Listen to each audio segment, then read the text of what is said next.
प्रिय विद्यार्थियों, आप सब कैसे हो। भगवान से प्रार्थना करता हूँ कि आप स्वस्थ और खुश रहें, आपका भविष्य उज्ज्वल हो, समय का सदुपयोग करें। बच्चों, आज सेमेस्टर 1 का लास्ट चैप्टर पढ़ाना है।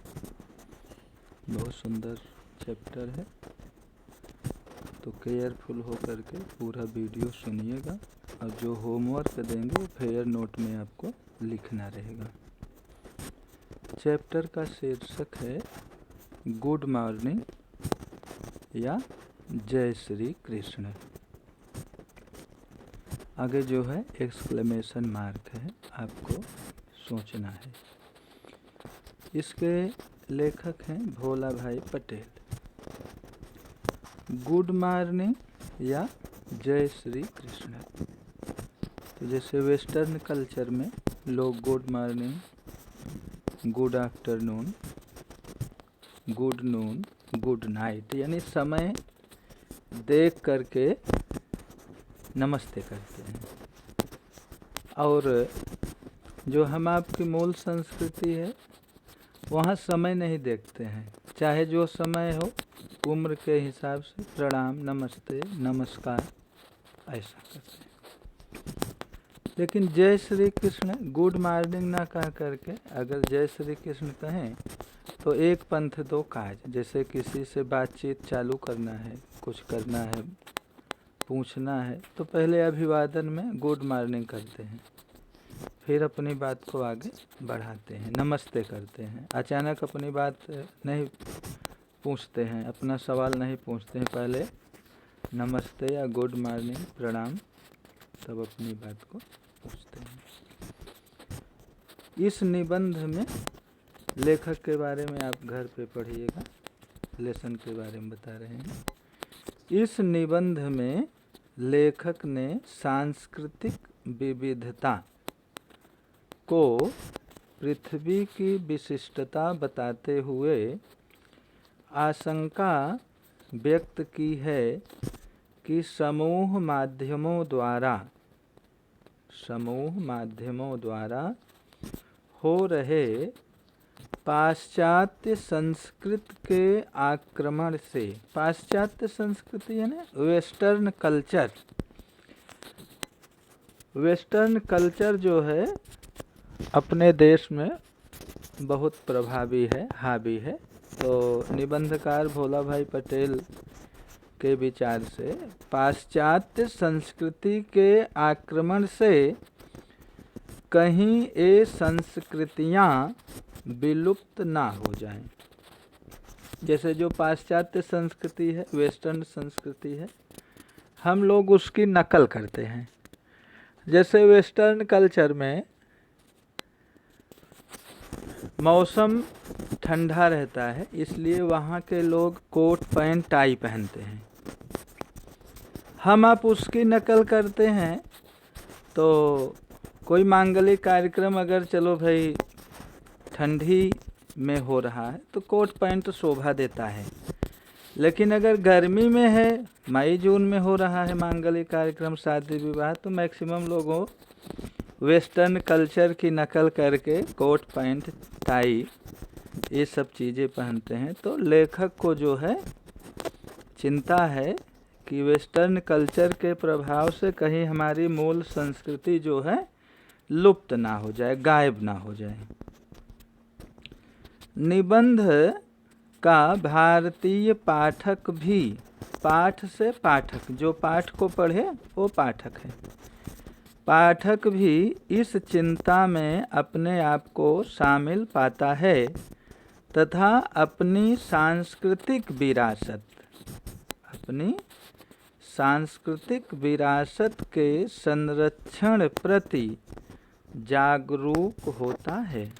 जैसे हम आपकी सांस्कृतिक विरासत है, अपना कल्चर है, परिवार का कल्चर है, तो अपनी सांस्कृतिक विरासत को, अपनी सांस्कृतिक धरोहर को नहीं भूलना चाहिए। तो बच्चों शब्दार्थ देख लेते हैं, फिर आपको सारांश बताते हैं, फिर अभ्यास के जो प्रश्न है उसका उत्तर बताएंगे। शब्दार्थ टिप्पणी केयरफुल होकर सुनिएगा। मीमांसा, मीमांसा मीन्स होता है व्याख्या, एक्सप्लेन करना, समीक्षा करना। अभिप्रेत, अभिप्रेत मीन्स तात्पर्य, इच्छित, मतलब इसका मीनिंग क्या है। विभेद, विशिष्ट, विभेद यानी विशिष्ट लोग, महत्वपूर्ण। कतिपय, कतिपय मीन्स कुछ। विवर्त, विवर्त मीन्स होता है भंवर, जैसे पानी का बहाव है तो भंवर आती है, तो भंवर से दूर रहना, नहीं तो भंवर के चक्कर में लोग भंवर के लपेट में आते हैं तो डूब भी सकते हैं। गर्क, निमग्न, आगे गर्क है, गर्क मीन्स निमग्न होना, डूबना। विलुप्त यानी गायब होना। गर का पर्यायवाची अगर कोई पूछे तो निमग्न, डूबना, विलुप्त। विस्मय मीन्स आश्चर्य। तल्लीन, तल्लीन मीन्स किसी विषय में लीन, तल्लीन मीन्स किसी विषय में लीन। जो साधु महात्मा होते हैं तो पूजा पाठ करते हैं तो अपनी शुद्ध बुद्ध भूल जाते हैं, तल्लीन हो जाते हैं। प्रचंड, प्रचंड मीन्स तीव्र, प्रचंड मीन्स तीव्र। तो पाश्चात्य संस्कृति, पाश्चात्य संस्कृति कहाँ से, कहाँ की संस्कृति का हम आप एडाप्ट करते हैं। अमेरिका और यूरोप की संस्कृति को हम आप फॉलो कर रहे हैं, अपनी मूल संस्कृति को भूलते जा रहे हैं। सभ्यता और संस्कृति, सिविलाइजेशन एंड कल्चर, एक दूसरे के पर्याय हैं। सभ्यता, सिविलाइजेशन और संस्कृति जो है एक दूसरे के पर्याय है, समानार्थी है। एक देश या एक प्रजा की निजी पहचान, उसके द्वारा विकसित की गई संस्कृति। एक देश या एक प्रजा की निजी पहचान, उसके द्वारा विकसित की गई संस्कृति, यानी कि उसकी अपनी एक विशिष्ट जीवन पद्धति, जीवन दर्शन द्वारा हो सकती है। जैसे प्रजा की पहचान है, प्रजा, राजा, प्रजा, तो पब्लिक में कुछ लोगों की अपनी संस्कृति होती है, अपना कल्चर होता है, तो अपने कल्चर से बंधे होते हैं, समय से काम करेंगे, हर काम उनका जो है धर्मानुसार, समयानुसार रहता है। और जो संस्कृति और सभ्यता, सभ्य से सभ्यता, सभ्य परिवार में अगर लोगों का वातावरण अच्छा है, रहन सहन अच्छा है, बोली भाषा अच्छा है, तो उस परिवार के लोग भी सभ्यता से पेश आएंगे। जैसे तोता वाली कहानी आपको मालूम है, तो मार्केट में दो लोग तोता खरीदते हैं। एक सभ्य लोग खरीदते हैं तो सभ्य लोग तोते को अपने घर पे ले जाता है, तो वहाँ की संस्कृति, घर का वातावरण अच्छा है, तो तोता जो है राम राम सीताराम बोलने लगता है, मिट्ठू पर्वते सीताराम बोलता है। अचोर के यहाँ का वातावरण गंदा है, घर का वातावरण गंदा है, तो जो है उसी बात को जो है, जैसा वातावरण है उसी चीज़ को जो है तोता भी एडाप्ट करता है। तो सभ्यता और संस्कृति एक दूसरे के पर्याय हैं। तो हम आपको अपनी सभ्यता, अपनी कल्चर, जो देश की सभ्यता है, जो देश की संस्कृति है, उसको संभालना है। लेखक को चिंता है कि लोग जो है कार्टून देखते हैं, तो जो है मौलिक से पूछता है कि क्या ये आपके समझ में आता है। उसने कहा कि अंग्रेजी में है, तो मौलिक ने कहा कि हाँ हमें समझ में आता है। तो इस तरह से जो है लेखक को जो है अपने संस्कृति, अपने देश का कल्चर, इन सब की जो है चिंता है। जैसे इस लेसन से हमें यह सीख मिलती है कि हमेशा अपने देश की संस्कृति और सभ्यता, हमारे देश का जो अस्तित्व है उसे संभाल कर रखना, हमारे देश की जो अस्मिता है उसे बचा के रखना है। तो बच्चों अभ्यास में कुल 5 प्रश्न है। तो पहले प्रश्न का उत्तर है, पहला प्रश्न है मौलिक ने अपने दादा को किस तरह अभिवादन किया। मौलिक ने अपने दादा को किस तरह अभिवादन किया।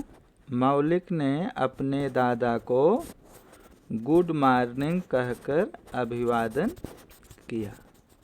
ये वेस्टर्न कल्चर की देन है। जैसे पहले नमस्ते प्रणाम करते थे, लेकिन अभी गुड मॉर्निंग करते हैं। उसने दादी को क्या अभिवादन किया। दादा को तो गुड मॉर्निंग कहा, और उसने यानी मौलिक ने दादी को क्या अभिवादन किया। उसने दादी को जय श्री कृष्णा कहकर संबोधित किया। उसने कौन, मौलिक ने जो है उसने दादी को जय श्री कृष्ण कहकर संबोधित किया। क्वेश्चन नंबर 3, शरीयत का संबंध किस धर्म से है। शरीयत का संबंध इस्लाम धर्म से है। शरीयत यानी अफगानिस्तान, पाकिस्तान, कजाकिस्तान, वहाँ जो है इस्लाम धर्म है। तो जो है शरीयत का संबंध किससे है, इस्लाम धर्म से है।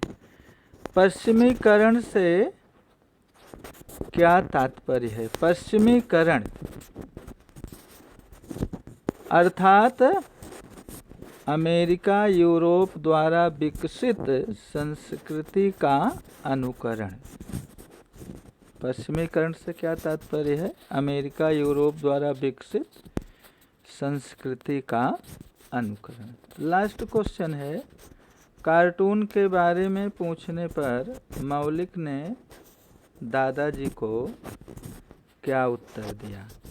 कार्टून के बारे में पूछने पर मौलिक ने दादाजी को उत्तर दिया कि आपकी समझ में आता है, आपकी समझ में आता है। तो बच्चों आज का होमवर्क रहेगा अभ्यास के सभी प्रश्नोत्तर और शब्दार्थ टिप्पणी भी फेयर नोट में लिखना है।